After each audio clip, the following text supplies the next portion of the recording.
क्या आपने कभी सोचा है कि मृत्यु के उस पार क्या है? ये एक ऐसा प्रश्न है जो ना जाने कितनी सदियों से, कितनी पीढ़ियों से हम सबके मन को मथता रहा है। आज हम एक ऐसे ही असाधारण, एक ऐसे अद्भुत वृत्तांत की गहराइयों में उतरने वाले हैं जो इस गहन रहस्य पर से पर्दा हटाने का दावा करता है। ये किसी की कल्पना नहीं है, कोई कहानी नहीं है, बल्कि एक आत्मा के स्वयं के अनुभवों का शब्दशः लेखा जोखा है। एक ऐसी यात्रा जो हमें शरीर से परे उस अनुभव पर ले जाती है जिसके बारे में हम सब केवल अनुमान ही लगा सकते हैं। और देखिए, इस पूरी यात्रा का आरंभ ही इसी एक शक्तिशाली कथन से होता है। ये शब्द किसी और के नहीं, बल्कि उसी आत्मा के हैं जिनका अनुभव हम आज जानने वाले हैं। उनके लिए मृत्यु कोई भय नहीं है, कोई अंत नहीं है, बल्कि वो तो एक मित्र है, एक बंधु है जो परम शांति लेकर आती है। सोचिए, जिस अवस्था को संसार अंत मानकर शोक में डूब जाता है, उसे एक आत्मा शांति का द्वार बता रही है। और यही दृष्टिकोण, यही एक वाक्य इस पूरे वृत्तांत को एक बिल्कुल ही अलग और अनूठी दिशा दे देता है। अब ये अद्भुत कथा सीधे परलोक से शुरू नहीं होती है।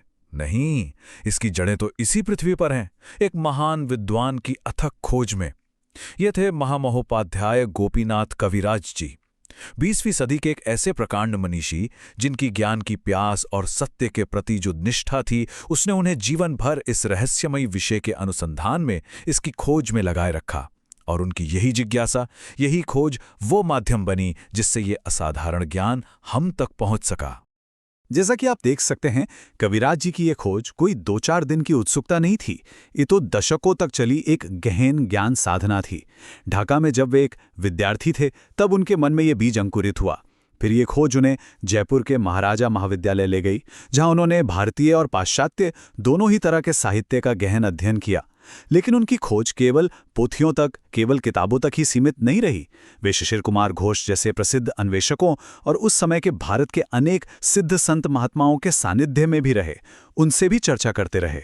और अंततः वर्ष 1938 में उनकी ये लंबी खोज उन्हें कलकत्ता ले आई। और कोलकाता में ही उनकी वर्षों की खोज उस एक बिंदु पर पहुंची जहां उन्हें मग्नमयी देवी जी के विषय में पता चला। कविराज जी को जैसे एक आभास हो गया था कि वे एक ऐसी महिला तक पहुंच रहे हैं जिनका पार लौकिक जगत के साथ, यानी मृत्यु के पार की दुनिया के साथ एक प्रामाणिक और बहुत ही गहरा संबंध स्थापित हो चुका है। और उन्हें लगा कि शायद उनके जो इतने वर्षों के गूढ़ प्रश्न थे, उनके उत्तर वहीं मिल सकते हैं। अब ये जानना बहुत आवश्यक है कि मग्नमयी देवी कोई साधारण आध्यात्मिक संपर्क स्थापित करने वाली नहीं थी। स्रोत ये बताते हैं कि उनका संबंध अपने ही दिवंगत पति, कलकत्ता उच्च न्यायालय के विख्यात अधिवक्ता बंकिम चंद्र जी की आत्मा से था। और यह संपर्क कोई कभी कभार होने वाला नहीं था, बल्कि लगभग निरंतर बना रहता था। सोचिए, यही व्यक्तिगत और अटूट संबंध उनके माध्यम से प्राप्त संदेशों को एक असाधारण प्रामाणिकता प्रदान करता है। कविराज जी को उनकी क्षमताओं पर इतना दृढ़ विश्वास क्यों हुआ? वो ऐसी ही कुछ घटनाओं के कारण हुआ। एक प्रसंग के अनुसार महाराष्ट्र से एक सज्जन अपनी पत्नी के वियोग में व्याकुल होकर मग्नमयी देवी के पास आए। जब देवी जी ने उनसे पूछा कि भई आप कैसे विश्वास करेंगे कि संपर्क करने वाली आत्मा आपकी ही पत्नी की है, तो उस व्यक्ति ने प्रमाण के लिए अपनी दिवंगत पत्नी के हाथ से लिखा हुआ एक पत्र सामने रखा। इसके बाद जब आत्मा का आह्वान किया गया, तो उस आत्मा ने उन सज्जन के प्रश्नों का उत्तर ठीक उसी लिखावट में, उसी हस्तलिपि में दिया। ये कोई साधारण बात नहीं थी। ये प्रत्यक्ष प्रमाण देखकर वो व्यक्ति निश्शब्द हो गया। ऐसी ही घटनाओं से पूरी तरह संतुष्ट होकर कविराज जी ने मग्नमयी देवी जी से उस पूरी हस्तलिखित पांडुलिपि की एक प्रतिलिपि बनाने की अनुमति मांगी, और उन्हें वो अनुमति मिल भी गई। इस ग्रंथ का शीर्षक था स्वामीर आत्मार कथा, जिसका अर्थ है पति की आत्मा की कथा। तो हमारा आज का ये जो पूरा विश्लेषण है, ये उसी मूल वृत्तांत पर आधारित है जो दूसरी ओर से सुनाई गई एक यात्रा का प्रामाणिक दस्तावेज माना जाता है। तो चलिए अब सीधे उस अनुभव पर चलते हैं जिसका वर्णन स्वयं बंकिम बाबू की आत्मा ने किया है। कथा का आरंभ जीवन से मृत्यु में जाने के उस परम क्षण से होता है जब देह और चेतना के मार्ग अलग अलग हो जाते हैं। बंकिम बाबू के वृत्तांत में मृत्यु का अनुभव किसी भय या पीड़ा का नहीं है जैसा हम सोचते हैं, बल्कि वो इसे गहन शांति का अनुभव बताते हैं। वो कहते हैं कि एक गहरी शांत निंद्रा के बाद जब उनकी चेतना लौटी, तो उन्होंने स्वयं को अपने भौतिक शरीर से पूरी तरह अलग और स्वतंत्र पाया। शरीर छूटने का ये अनुभव एक जागरण के समान था, किसी अंत के समान नहीं। जरा इस पर ध्यान दीजिए, ये एक ही क्षण की दो बिल्कुल अलग वास्तविकताओं को दिखाता है। एक ओर जहां आत्मा को परम शांति और शीतलता का अनुभव हो रहा था, और वो अपने इष्टदेव बाबा विश्वनाथ को एक नए पीड़ा मुक्त लोक में अपना स्वागत करते हुए देख रही थी। वहीं दूसरी ओर इसी पृथ्वी पर उसी क्षण उनका परिवार गहरे शोक और विलाप में डूबा हुआ था। वे उन्हें ना तो देख सकते थे, ना ही सुन सकते थे। एक ही घटना के दो भिन्न सत्य एक साथ समानांतर चल रहे थे। और शरीर से मुक्त होने के बाद भी उनकी जो पहली प्रतिक्रिया थी वो एकदम मानवीय थी। अपने परिवार को, अपनी पत्नी और बच्चों को इस तरह विलाप करते देख उनका हृदय भी उनके दुख से व्यथित हो गया, दुखी हो गया। वर्षों का जो सांसारिक स्नेह और मोह का बंधन था वो इतना गहरा था कि वे उनके कष्ट को बहुत तीव्रता से अनुभव कर रहे थे। परंतु दुख का ये भाव बहुत जल्दी एक उच्चतर बोध में, एक बड़ी समझ में बदल गया। अगले ही क्षण उन्हें ज्ञान हुआ कि जिन संबंधों को वो जन्म जन्मांतर का समझ रहे थे वे वास्तव में इस विशाल कालचक्र में 2 दिन के परिचय के समान क्षणभंगुर थे, अस्थायी थे। उन्हें ये स्पष्ट हो गया कि जिस मार्ग पर वे आज चले हैं उसी पर एक दिन सभी को आना है, और इस सत्य के बोध ने उनके मन को स्थिर और शांत कर दिया। तो अब अपने तात्कालिक सांसारिक बंधनों और मोह से मुक्त होकर बंकिम बाबू की आत्मा एक अविश्वसनीय यात्रा पे निकल पड़ती है। ये यात्रा भौतिक जगत की सीमाओं से बहुत परे प्रकाश और शांति के अनंत लोकों की ओर है। मृत्यु के बाद उन्होंने स्वयं को किसी अंधकारमय शून्य में अकेला नहीं पाया, जैसा कि अक्सर कल्पना की जाती है।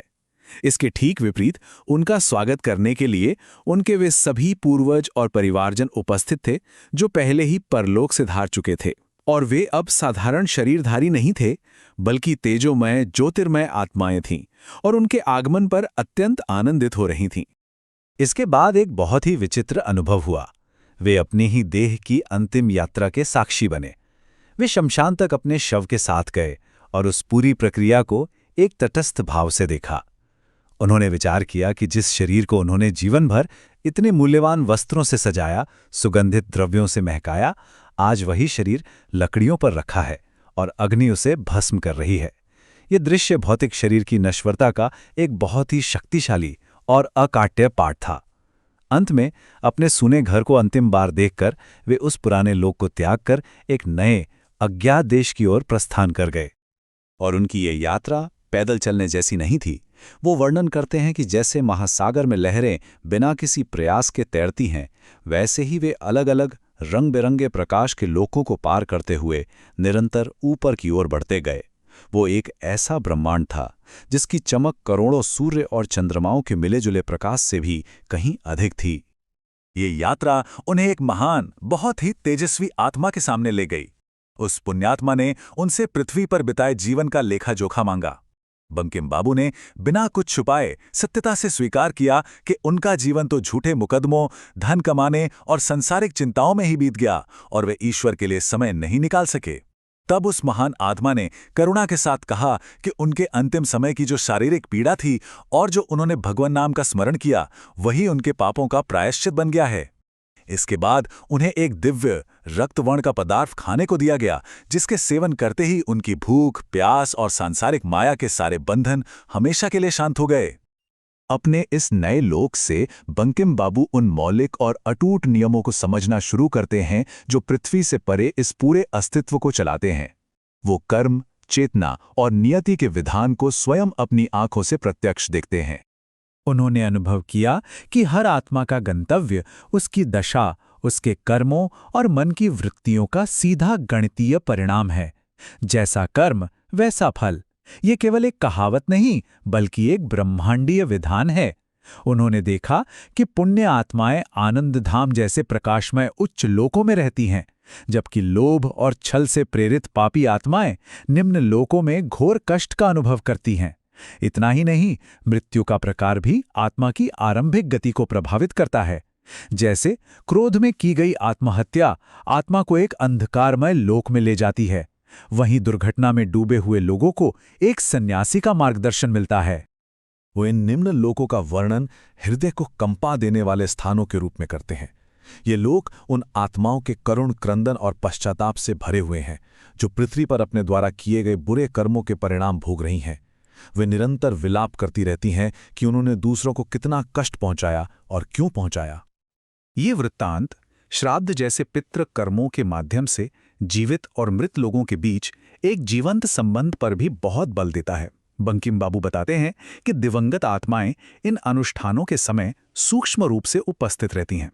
उन्हें श्रद्धा से जो भी अर्पित किया जाता है वो उन्हें प्राप्त होता है, जिससे वे तृप्त होकर अपने वंशजों को आशीर्वाद प्रदान करती हैं। और वो ये भी बताते हैं कि इन कर्तव्यों की उपेक्षा करने से पितरों को कष्ट पहुंचता है। तो इससे एक बात बिल्कुल स्पष्ट हो जाती है कि परलोक कोई एक स्थान नहीं है, ये तो असंख्य लोकों की एक श्रेणीबद्ध व्यवस्था है। हर आत्मा अपनी चेतना के विकास और अपने कर्मों की शुद्धता के अनुसार स्वाभाविक रूप से उस लोक की ओर खिंच जाती है जो उसके आंतरिक स्तर से मेल खाता है।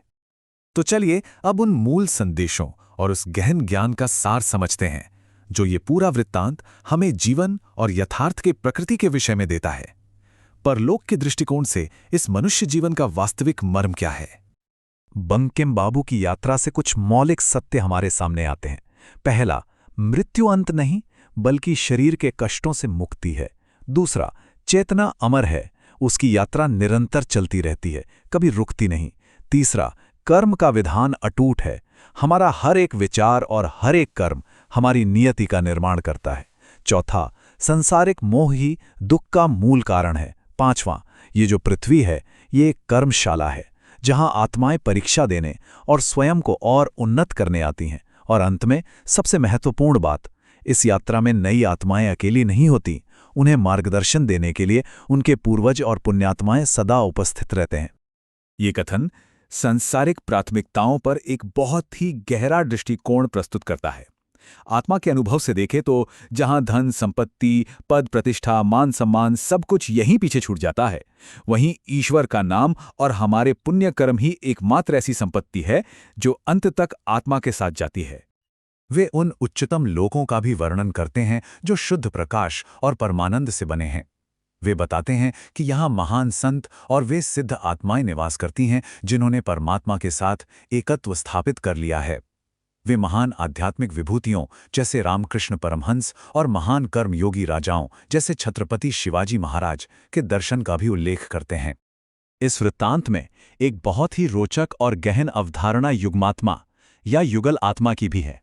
इसके अनुसार सृष्टि के आरंभ में एक ही मूल आत्मा दो भागों में विभक्त हुई। आत्मा को सच्ची और स्थायी शांति तभी मिलती है जब उसके ये दो बिछड़े हुए अंश कई जन्मों की यात्रा के बाद फिर से एक हो जाते हैं। सांसारिक मोह के कारण आत्माएं अक्सर अपने वास्तविक युग्म से न जुड़कर किसी और से जुड़ जाती हैं, जिससे ये मिलन और ये पूर्णता बाधित होती रहती है। ये संबंधों में एक ऐसी ब्रह्मांडीय नियति की ओर संकेत करता है जो एक जीवन से कहीं परे है। तो सारांश में ये पूरा वृत्तांत जो एक विद्वान की प्रामाणिकता की खोज से शुरू होकर एक आत्मा के प्रत्यक्ष अनुभव तक जाता है, मृत्यु के बाद एक न्यायपूर्ण, सुव्यवस्थित और शांतिपूर्ण अस्तित्व का एक सुसंगत चित्र प्रस्तुत करता है।